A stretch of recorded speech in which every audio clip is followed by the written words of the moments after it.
हमारी इस धरती में मछलियों की कई मुख्तलिफ स्पीशीज पाई जाती हैं, जिनकी तादाद 35,000 से भी ज्यादा है और तकरीबन 300 से लेकर 500 तक मछलियों की नई स्पीशीज हर साल डिस्कवर की जाती है, जिनकी तादाद बहुत तेजी से बढ़ती जा रही है। अगर हम आज के ज़माने की बात करें तो इस वक्त दुनिया की सबसे बड़ी मछली ब्लू व्हेल है। एक ब्लू व्हेल तकरीबन 200 टन तक वजनी होती है और इनका वजन 33 हाथियों के बराबर है। ब्लू व्हेल की हाइट तकरीबन 100 फीट तक होती है, जो इसको एक बास्केटबॉल कोर्ट जितना या फिर 3 बसेस जितना लंबा बनाती है। लेकिन बुरी खबर तो यह है कि इनकी तादाद बहुत तेजी से ख़त्म हो रही है। इसी वजह से साइंसदानों ने इन्हें एंडेंजर्ड स्पीशीज की फहरिस्त में डाल दिया है। लेकिन असल सवाल तो ये पैदा होता है कि इतने बड़े समुद्र में सिर्फ ब्लू व्हेल ही सबसे बड़ा क्रिएचर है। हकीकत तो ये है कि ब्लू व्हेल एक मछली नहीं बल्कि एक मैमल है। मैमल होने की वजह से इसे हम मछलियों की कैटेगरी में फिट नहीं करते। अगर मछलियों की स्पीशीज के मुताबिक देखा जाए तो ग्रेट व्हाइट शार्क इस दुनिया की सबसे बड़ी मछली है, जिनकी लंबाई 13 से 16 फीट तक होती है और वजन 1500 से 2500 पाउंड तक होता है। इस शार्क के मुंह में तकरीबन 300 नुकीले दांत मौजूद हैं, जो इसके शिकार को चीर फाड़ देने के लिए काफ़ी हैं। लेकिन आज से लाखों साल पहले जब डायनासोर्स दुनिया में राज किया करते थे, तो उस वक्त शार्क की एक ऐसी किस्म रहा करती थी जिसे हम द मेगलोडोन कहते हैं। मेगलोडोन आज से 23 करोड़ से 36 लाख साल पहले हमारी दुनिया में राज किया करती थी। इस वक्त मेगलोडोन के टक्कर का कोई समुद्री जानवर मौजूद नहीं था। मेगलोडोन की लंबाई 60 फीट तक थी और वजन 50 से 70 टन तक था।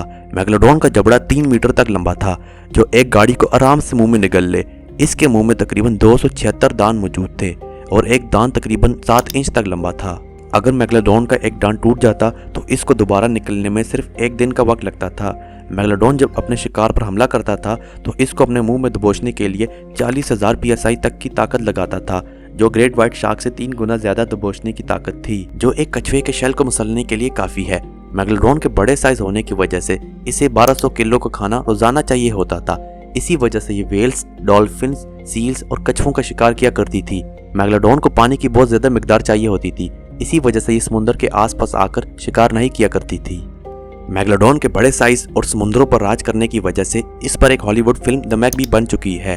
सालों से समुद्रों पर राज करने के बाद ऐसा क्या हुआ कि इनका नामो निशान ही इस दुनिया से खत्म हो गया। जैसे डायनासोर्स का खात्मा एक एस्ट्रॉयड का जमीन से टकराने की वजह से हुआ, तो मेगलोडोन के साथ आखिर क्या हुआ। मेगलोडोन के खात्मे के बारे में साइंसदानों ने बहुत सी थ्योरीज पेश की हैं, लेकिन एक थ्योरी को बहुत ज्यादा सच्चाई के नजदीक माना जाता है। उस थ्योरी के मुताबिक जैसे जैसे वक्त गुजरता गया, समुद्रों का टेम्परेचर भी बहुत तेजी से गिरता गया। मेगलोडोन चूंकि गर्म पानी में रहने वाली शार्क थी, इसी वजह से वो ठंडे पानी वाले इलाकों को छोड़कर गर्म पानी वाले समुद्रों की तरफ रुख करने लगी, क्योंकि मेगलोडोन के लिए ठंडे पानी में रहना नामुमकिन सा था। इसी दौरान द ग्रेट व्हाइट शार्क्स की आबादी बहुत तेजी से बढ़ने लगी और वो जानवर जिनका शिकार करके मेगलोडोन अपनी भूख मिटाती थी, वो भी एवोल्यूशन के जरिए ठंडे पानी वाले समुद्रों के माहौल के मुताबिक जुड़ गए और ग्रेट व्हाइट शार्क ने इन जानवरों का शिकार करके मेगलोडोन के खाने के एक वाहिद जरिया खत्म कर दिया। एक और वजह यह थी कि मेगलोडोन शार्क बहुत कम बच्चे पैदा करती थी और खुराक की कमी होने की वजह से मेगलोडोन शार्क्स ने अपने ही बच्चों को खाना शुरू कर दिया। इसी वजह से मेगलोडोन शार्क्स का पूरी दुनिया से खात्मा हो गया।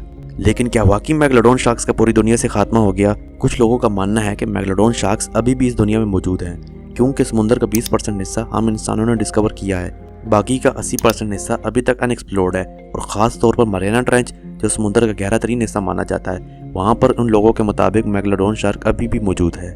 1835 में मेगलोडोन के दांत सबसे पहली दफ़ा डिस्कवर किए गए थे। साइंसदानों ने कई रिसर्च के बाद बता दिया कि ये एक बहुत बड़ी शार्क मछली के दांत हैं, जो अब इस दुनिया में मौजूद नहीं, क्योंकि कार्बन डेटिंग भी इन दांतों की नहीं की जा सकती। इसकी वजह यह है कि मेगलोडोन शार्क आज से लाखों साल पहले एक्सटिंक्ट हो चुकी थी।